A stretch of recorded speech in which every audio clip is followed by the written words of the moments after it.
आज एक बहुत विशेष योग आप लोगों को बताएंगे जो कई बार व्यक्ति जन्म पत्रिका के अंदर लग्नेश नीच का है, लग्नेश दूसरे स्थान में, 8वें स्थान में। इनसे भिन्न भी बहुत सारी ऐसी विशेष घटनाएं हैं जिसके कारण से जन्म पत्रिका पूरा एक नई दिशा ले लेती है। दो योग हैं इसमें महत्वपूर्ण, एक है शार्प शीर्ष का योग और एक है ज्वालामुखी योग।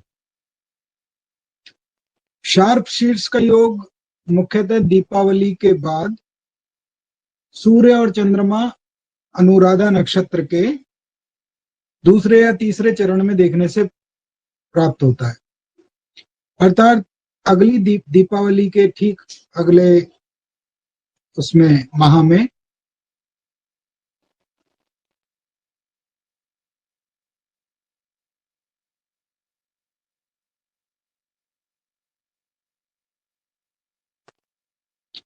दीपावली के ठीक अगले माह में जब सूर्य और चंद्रमा पुनः सूर्य और चंद्रमा तुला राशि में मिलन करते हैं दीपावली पे, और ठीक उसके बाद पुनः मिलन करते हैं दीपावली से अगले पर्व पे। और अमावस्या पे जब दोनों इकट्ठे होंगे तो अमावस्या होनी चाहिए। अमा का अर्थ है 7, वस का अर्थ है रहना, तो जब दोनों इकट्ठे रहेंगे तो वो अमावस्या रही। तो दीपावली पे तो कुछ मुहूर्त ऐसा भी है जिसको बहुत शुभता में माना जाता है, सारी संपूर्ण दीपावली नहीं। दीपावली पे भी एक विशेष मुहूर्त आता है जिसको उस मुहूर्त की संज्ञा में लिया जाता है कि जहाँ पे जैसे कहीं कहीं कहते हैं अभिजीत, ये अबूझ मुहूर्त है, इसमें कोई मुहूर्त देखने की आवश्यकता नहीं है। इसीलिए दीपावली से जो रात्रिकालीन दीपावली है उससे दोपहर के समय पे, जिस वक्त उत्तर भारत के अंदर हनुमान जी की दीपक लगाया जाता है, वो समय भी अपने आप में बहुत महत्वपूर्ण मुहूर्त के रूप में प्रयोग किया जाता है और बहुत ही अद्भुत और लाभकारी भी होता है। इसके साथ साथ कुछ दीपावली से ठीक अगले माह में, चंद्र माह में, ऐसा भी मुहूर्त बनता है जो कि बहुत ही विध्वंस लेके आता है। वो मुहूर्त क्या है? वो शार्प शीर्ष, शार्प का अर्थ होता है सांप, सर्प बोला से शार्प कह लीजिए, सर्प कह लीजिए, और शीर्ष का अर्थ होता है उसका जो फन है। इसको शार्प शीर्ष का मुहूर्त ज्योतिष में कहा गया है। ये अनुराधा नक्षत्र के दूसरे या तीसरे चरण के अंदर बनेगा जब सूर्य चंद्रमा उसमें रहेंगे। अगर ये दोनों बिल्कुल एक ही में है, अनुराधा नक्षत्र के दूसरे चरण में दोनों में है, तीसरे चरण में दोनों में, तो ये बहुत ही तीव्रता, उद्वेगता लेके मुहूर्त वो बनता है ये योग। यदि उसमें से एक तीसरे चरण में, एक दूसरे में, तो थोड़ा सा इसका असर, इसका प्रभाव कम हो जाएगा। और यदि ये एक पहले चरण में, एक चौथे चरण में, तो और इसका प्रभाव कम हो जाएगा, लेकिन इसका प्रभाव बना रहता है। आप पिछले 10-20 वर्ष के पंचांगों को लेके देखिए। आज का समय आधुनिक काल है, उसमें कंप्यूटर यंत्र के माध्यम से भी आप देख सकते हैं। तो दीपावली से ठीक अगला माह निकालिए जिसमें सूर्य वृश्चिक राशि में रहे, और अमावस्या के आसपास का मुहूर्त निकाल के देखिए। तो उस समय देखिए कि यदि सूर्य और चंद्रमा, ये हर दीपावली पे नहीं बनेगा, मैं पहले बता रहा हूं, ये जरूरी नहीं है, ये आवश्यक नहीं है कि हर दीपावली के बाद ये मुहूर्त बने। ये कई बार 5-5, 6-6 वर्ष बाद, 10-10 वर्ष बाद भी ऐसा मुहूर्त बनता है।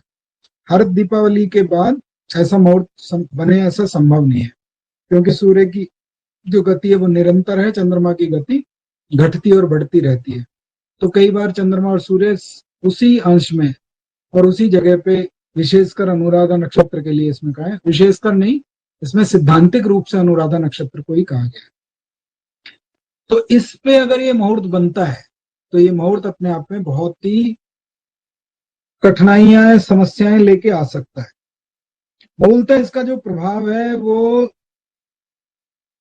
जो देखा गया है वो मेदिनी ज्योतिष के अंदर देखा गया है।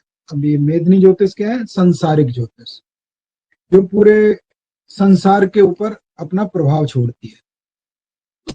इसको लगातार जब हमने इसको देखा, कई स्थानों पर इसका प्रयोग किया, तो हमने भी देखा इसके परिणाम बहुत अद्भुत और बहुत कष्टदायी, पीड़ादायी रहे हैं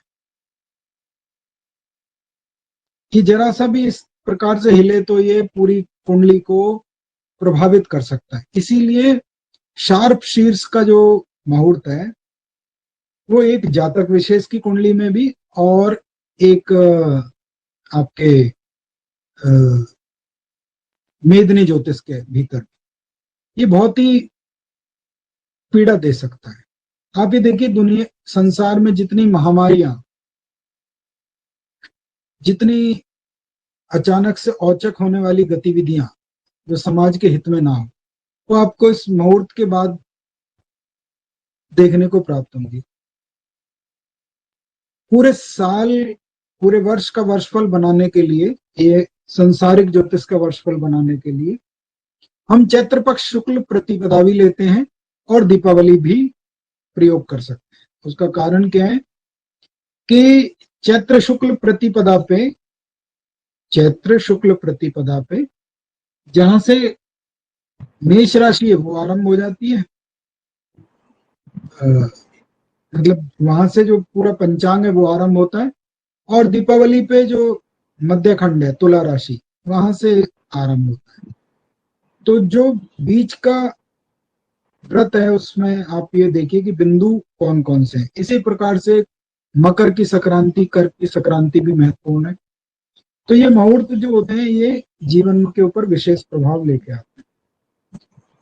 जैसे मैंने भी बताया आपको, जैसे हमने पीछे इसका अनुभव किया, इसको लगा के देखा, तो शार्प शीर्ष का आप लोग म्यूट कर लीजिए प्लीज।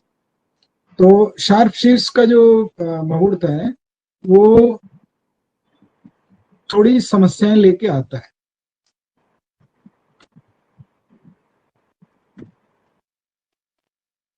इसी कारण से इस बात का ध्यान रखना चाहिए कि अगर ये व्यक्ति के ऊपर है तो बड़ा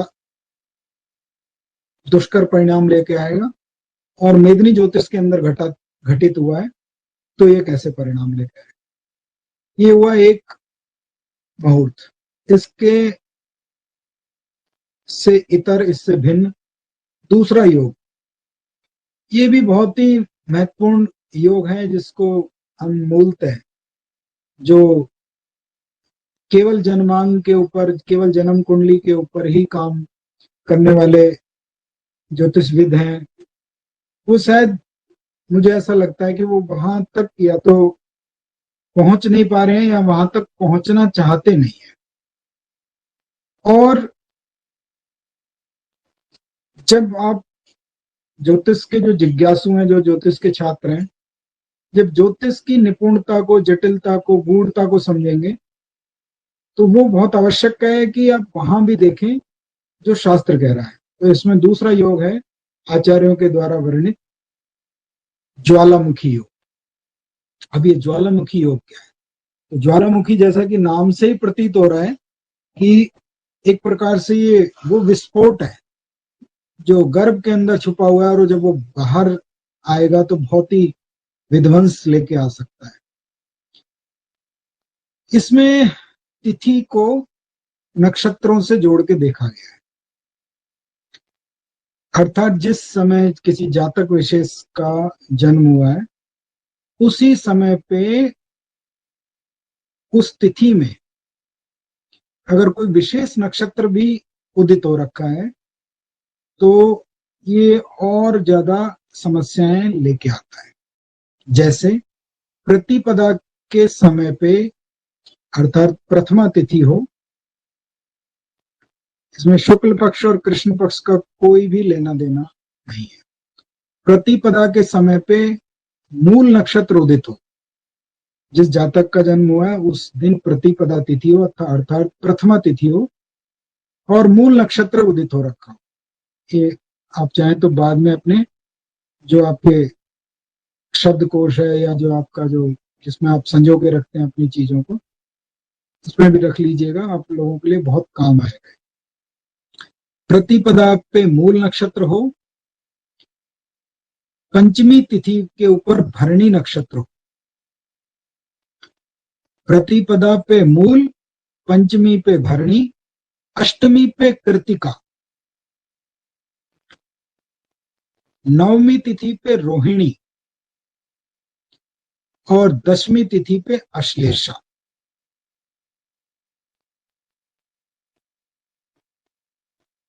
प्रतिपदा पे मूल, पंचमी पे भरणी, अष्टमी पे कृतिका, नवमी पे रोहिणी और दशमी पे अश्लेषा।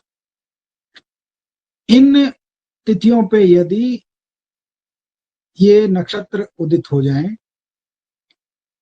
तो भी ये बने बनाए जन्मांग को, जन्म कुंडली को बिल्कुल विपरीत दशा में ले जा सकती है। इसीलिए उस समय पे तिथि शांति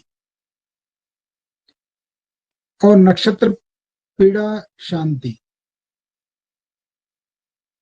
ज्योतिषीय परामर्श के अनुसार शास्त्रीय विधि से करा लेनी से उससे शांति प्राप्त होती है, ऐसा शास्त्र कहता है। इसका सदैव याद रखिए। आज मैंने 2 योग आपको बताए हैं। उन 2 योगों, पहला सर्प शीर्ष और दूसरा ज्वालामुखी योग। ये बहुत ही विचित्र और विध्वंसकारी और आकस्मिक घटनाएं देने वाले योग है। दूसरा योग जो ज्वालामुखी योग है, ये जातक के ऊपर। पहला योग जो सर्प शीर्ष है वो मेदिनी ज्योतिष के ऊपर अपना बहुत बड़ा आधिपत्य रखता है, किंतु साथ ही साथ एक दूसरे के ऊपर भी थोड़ा थोड़ा असर रखते हैं। तो इसको अपने डेटा बैंक में, नोट्स बुक्स में संभाल के रखिएगा और जब जन्म पत्रिका आए तो पहले देखिए कि क्या उसके अंदर इस प्रकार के कोई विध्वंसकारी योग तो नहीं बने।